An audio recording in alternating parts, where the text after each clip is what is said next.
సింహాచలం దుర్ఘటనపై మరింత సమాచారం మా ప్రతినిధి కూర్మరాజు అడిగి తెలుసుకుందాం. కూర్మరాజు, సింహాచలం వద్ద ప్రస్తుత పరిస్థితి ఏంటి?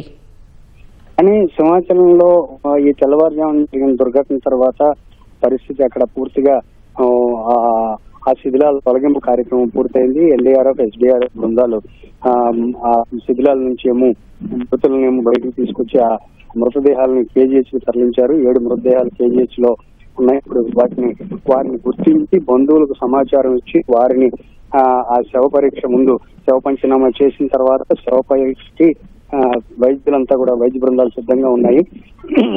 వీళ్ళకి ఏంటంటే మల్టిపుల్ ఫ్రాక్చర్స్ జరిగాయి. మల్టిపుల్ ఫ్రాక్చర్స్ జరగడం, బరువు హఠాత్ మీద పడడంతో వీరంతా కొంతమంది షాక్ గురయ్యి, కొంతమంది మీదని ఇవి పడడం వల్ల, శిథిలాలు పడడం వల్ల వీళ్ళు చనిపోయారు. నిజం ప్రాథమికంగా చూసిన వైద్యులు అంచనా వేస్తున్నారు. అయితే పూర్తి స్థాయి కారణాలు ఏమిటి అన్నది పోస్ట్ మార్టం చేస్తే తెలుస్తుందని వైద్య సూపరింటెండెంట్ డాక్టర్ శివానంద చెప్పడం జరిగింది. అయితే ఈ మొత్తం వ్యవహారంలో ఈ గోడ తాత్కాలికంగా నిర్మించారా, లేదంటే ఇది కేవలం ఆ 20 నిమిషాలు విపరీతమైన ఈదురుగాలు అలాగే వర్షం ఒకేసారి కురిసిన వర్షం వల్ల ఈ గోడ హఠాత్తుగా కూలిపోయి ఈ క్యూ లైన్స్ లో భక్తులు దర్శనం కోసం వేచి చూస్తున్న భక్తులు 300 రూపాయల టికెట్ తీసుకొని ఈ భక్తులు వేచి చూస్తున్నారు. స్వామివారి నిజరూప దర్శనం చేసుకొని తమకు సంవత్సరానికి ఒకసారి వచ్చే ఈ అవకాశాన్ని వినియోగించుకుందామని వాళ్ళంతా ఎదురు చూడడం జరుగుతుంది. ఎదురు చూస్తున్న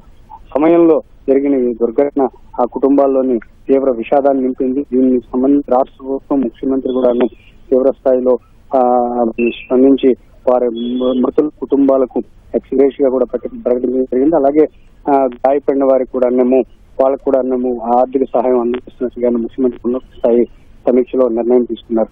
మంత్రులు అలాగే అధికార బృందాలు, ప్రత్యేకించి ఎస్డీఆర్ఎఫ్, ఎన్డీఆర్ఎఫ్ బృందాలు, వైద్య సహాయ బృందాలని సింహాచలం పైన ఈ కొండ పైన ఈ ఉత్సవం సందర్భంగా దాదాపు 1.5 నుంచి 2 లక్షల మంది భక్తులు వచ్చి ఈ రోజు ఉదయం తెల్లవారుజాము 4 గంటల నుంచి సాయంత్రం 7:30 వరకు, అంటే మళ్ళీ అభిషేకానికి మూసేసే వరకు ఈ దర్శనాలు నిజరూప దర్శనం చేసుకునేందుకు అటు 300 రూపాయల టికెట్, ఇటు 1000 రూపాయల టికెట్, 1500 రూపాయల ప్రోటోకాల్ దర్శనం టికెట్లు కూడా తీసుకొని క్యూ లైన్స్ మనం సజావుగా ఏర్పాటు చేసాము.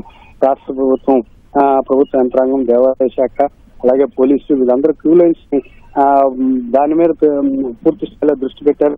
అయితే ఈ హఠాత్తుగా జరిగిన ఈ దుర్ఘటన తర్వాత హుటాహుటిన మొత్తం అందరూ రంగంలో దిగి వారిని శిథిలాల నుంచి మృతదేహాలు తీయడంలోనే దాదాపు ఒక 2 గంటలలో ఈ కార్యక్రమం మొత్తం ముగించడం జరిగింది.